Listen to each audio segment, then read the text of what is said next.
Vous saluez tous et toutes dans le nom de Jésus-Christ de Nazareth. Aujourd'hui, je voudrais vraiment qu'on se pose quelques questions avant de débuter. Et les questions sont les suivantes. Est-ce que je suis un chrétien? Est-ce que j'ai la foi? Est-ce que j'aime Dieu? Est-ce que je suis sans péché? Ce sont des questions que vraiment je te lance et que vraiment je voudrais que toi-même tu sois le répondant, la personne qui répond à ces questions-là.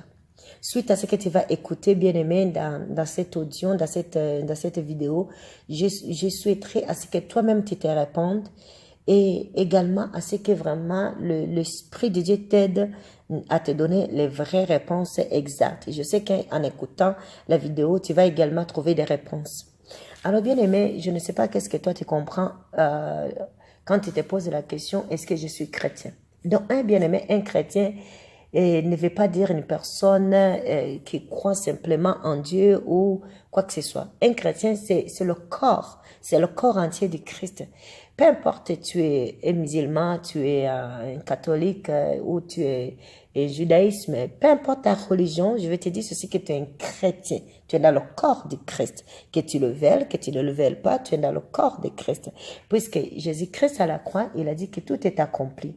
Donc, quand Dieu a dit tout est accompli, c'était pas accompli juste pour les chrétiens, pour ceux qui se disent ou ceux qui se nomment chrétiens. Mais bien aimé, c'est pour tout le monde. Dieu ne fait exception à personne. Et également dans le corps, nous avons plusieurs membres bien aimés que tu ne peux pas compter, encore moins terminer. Donc, le corps de Christ est immense. Le corps de Christ est large. Donc, nous sommes tous des chrétiens. Mais la question est la suivante. Est-ce que vraiment, en tant que chrétiens, en tant que les gens qui reconnaissent que nous sommes du corps de Christ, est-ce que nous avons la foi en Christ? Est-ce que nous avons la foi en Dieu qui lui a envoyé? Est-ce que nous avons la foi au Saint-Esprit que Christ nous a dit? Il faut que je sois élevé, il faut que je pars, afin que le consolateur, dont le Saint-Esprit, vienne prendre le contrôle. Est-ce que nous avons la foi à cela? Et une autre question se soulève. Et cette question est la suivante. Qu'est-ce que la foi? Bien-aimé, si tu lis la Bible, on va te dire que la foi vient de ce qu'on entend. Et ce qu'on entend vient de la parole de Dieu. Donc, la foi, bien-aimé, c'est un mot, c'est un concept qui n'est pas facile à définir, mais pour les chrétiens, pour ceux qui ont déjà compris ces sens-là ou ces mots-là, bien-aimé, c'est facile pour eux à comprendre cela. Mais la foi, bien-aimé, c'est espérer quelque chose que tu as demandé à Dieu. Donc, cette chose, c'est-à-dire, tu l'as déjà, tu la possèdes. Cette chose, tu la possèdes déjà. C'est ça la foi. C'est pour ça que quand tu demandes au Dieu, donne-moi un enfant, donne-moi un auto, donne-moi la vie, donne-moi la santé, donne-moi l'amour, donne-moi le pardon. C'est-à-dire, bien aimé, Dieu te donne cette chose. Cette chose, c'est-à-dire, tu l'as déjà en toi. Tu demandes une chose qui est déjà en toi.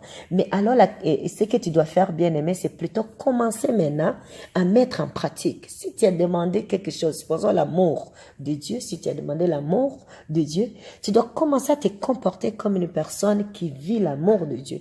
Donc, tu ne dois pas avoir de l'égoïsme ou des paroles mauvaises dans ta bouche. Tu dois vraiment aimer tout le monde. Quand tu vois quelqu'un qui s'oppose à toi, quelqu'un qui te maltraite, tu ne dois pas le regarder avec un regard vraiment très sévère. Mais cette personne, tu vas le regarder avec un amour. Parce que bien aimé, je te dis que l'amour, c'est une arme. C'est vraiment, c'est quelque chose qu'on peut se servir pour briser le mal. Rappelons-nous de ce que Christ a fait. Car Dieu a tant aimé le monde. Vous comprenez que l'amour est essentiel dans la vie de chacun de nous, dans la vie de tout le monde. L'amour n'est pas seulement, dédié ou donné aux chrétiens, mais l'amour est universel. L'amour doit être présent dans tout le monde, que tu sois de n'importe quelle religion, mais cet amour de Dieu, cet amour que Christ nous a transmis, cet amour doit être visible en toi. Il y a certains qui disent que l'amour que je manifeste ne vient pas de Christ. Mais je vais te dire que au commencement était la parole. Et quand tu lis en Jean, tu vas trouver que Christ lui-même était la parole. Et toute chose a été créée par la parole. Inclus toi aussi, qui m'écoute aujourd'hui. Donc, cet amour que tu as, peu importe ce que tu possèdes aujourd'hui, que tu l'acceptes, que ta conscience le refuse ou non, je vais te dire aussi que les fruits de l'esprit que tu possèdes, entre autres l'amour, la patience, la beauté, toutes ces choses-là, vient de Christ lui-même, vient de Dieu lui-même directement. Aujourd'hui, c'est difficile pour toi de l'accepter, de le concevoir, vraiment de le visualiser. Mais je vais t'informer ceci aujourd'hui même, que les fruits de l'esprit que tu possèdes, les valeurs désirables, souhaitables que tu possèdes, ce sont des valeurs que Christ t'a transmises. La passion, l'amour, la miséricorde, le respect, la gentillesse. Ce sont des dons que Christ a transmis. Mais je sais que pour toi, c'est encore difficile de l'accepter, mais une chose, bien-aimé, que je pourrais faire pour toi, c'est te garder dans la prière.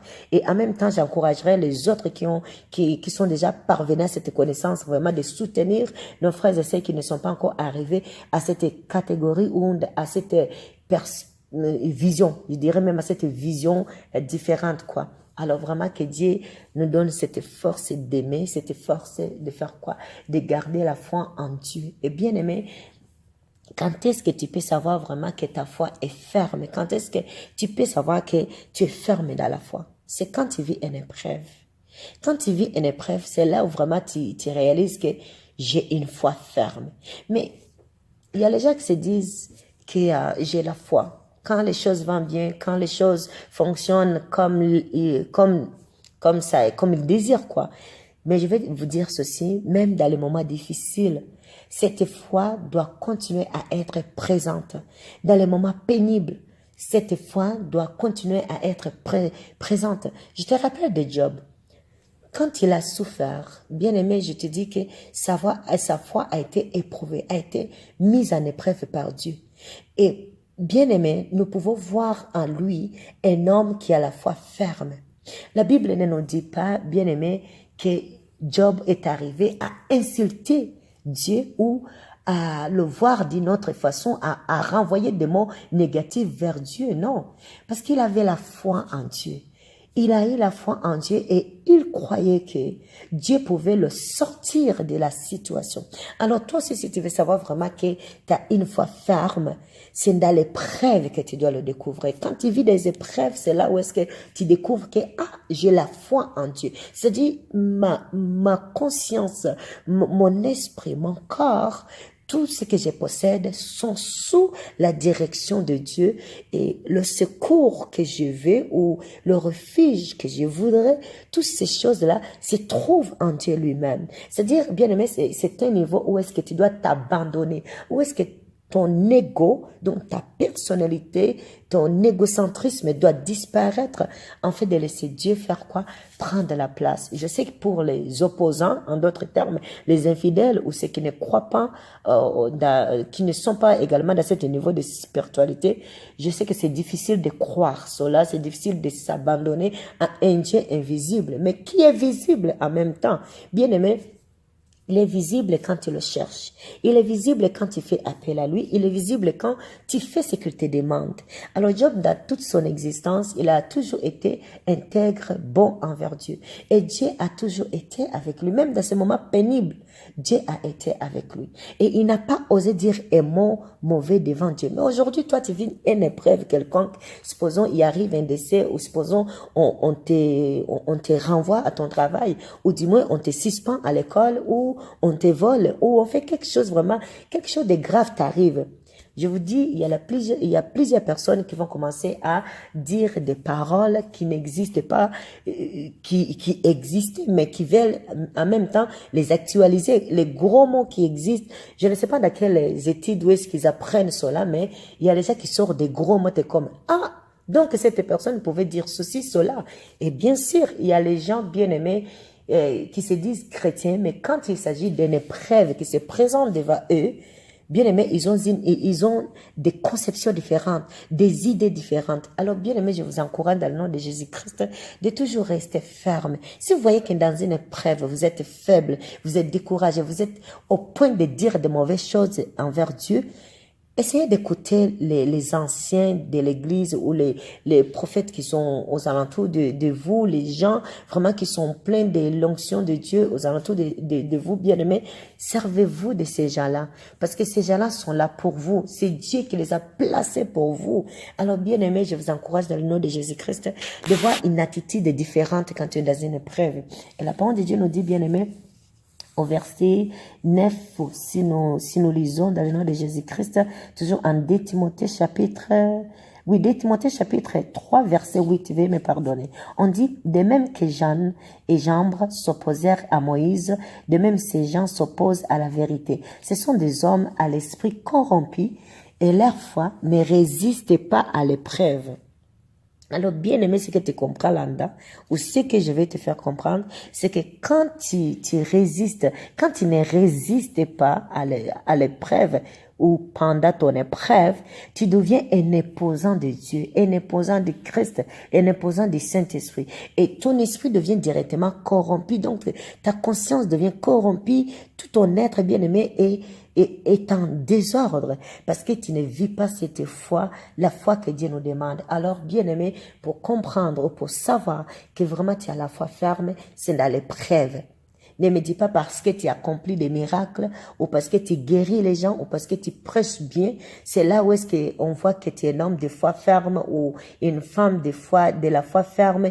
Je m'excuse, c'est une erreur. C'est quand tu vis une épreuve. Maintenant, dans cette épreuve-là, tu montres cette foi-là. Donc, que Dieu vraiment vous aide à comprendre ce que je viens de dire en travers cet audio-là. Et je vous encourage également de lire le 2 Timothée chapitre 3 au complet, en fait, de comprendre encore plus. Parce que je sais que ce que nous disons, ce n'est que la partie de ce que Dieu voudrait nous faire transmettre. Alors, je prie pour que Dieu vraiment te donne cette force de chercher plus, de comprendre plus concernant qu'est-ce qu'un chrétien ou est-ce que j'ai la foi ferme et comment continuer à aimer mon prochain, même si bien aimé, je vous dis que cette personne te maltraite, tu peux continuer à l'aimer, mais je ne te dis pas de commencer à l'aimer avec l'hypocrisie, car dans l'amour, il n'y a pas d'hypocrisie. Et bien aimé, nous sommes dans les derniers temps. Oui, nous sommes dans les derniers temps, parce que si tu lis en 2 Timothée chapitre 3, la parole de Dieu nous dit, sachez que dans les derniers jours, mais moi je vous dis ceci, bien aimé, que nous sommes dans les derniers jours, parce qu'aujourd'hui, nous pouvons trouver des hommes égoïstes, des gens qui sont blasphémateurs, des rebelles à leurs parents, des ingrats, des insensés, les ennemis des biens, les traîtres. Bien aimé, nous pouvons trouver les orgueilleux, tous ces gens-là qui sont mentionnés dans 2 Timothée chapitre 3, nous pouvons les voir, donc nous les croisons, nous les parlons jour après jour. Ces choses-là, bien aimés, ce que nous vivons jour après jour, nous montrent que nous sommes au dernier jour. Alors, bien aimés, nous devrions continuer à veiller sur notre foi et surtout garder l'amour que Christ nous a donné. En fait que, bien aimés, le peuple puisse comprendre que l'amour de Dieu est encore vraiment présent dans les cœurs des gens qui aiment Christ ou qui se sont abandonnés à Christ.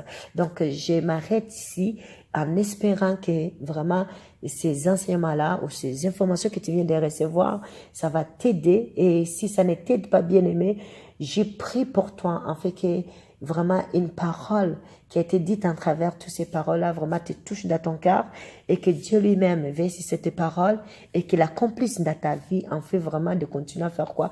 À évangéliser. Alors, bien aimé, partage cette vidéo, partage à tes frères, à tes amis, même à ceux qui ne croient pas en Dieu, partage-les parce qu'on ne sait jamais. Les voies de l'Éternel sont nombreuses et personne ne peut les comprendre si ce n'est que l'Esprit de Dieu lui-même qui l'assiste en fait de comprendre les voies de l'Éternel. Donc, je vous dis que la paix de Dieu soit avec vous dans le nom de Jésus-Christ. Amen.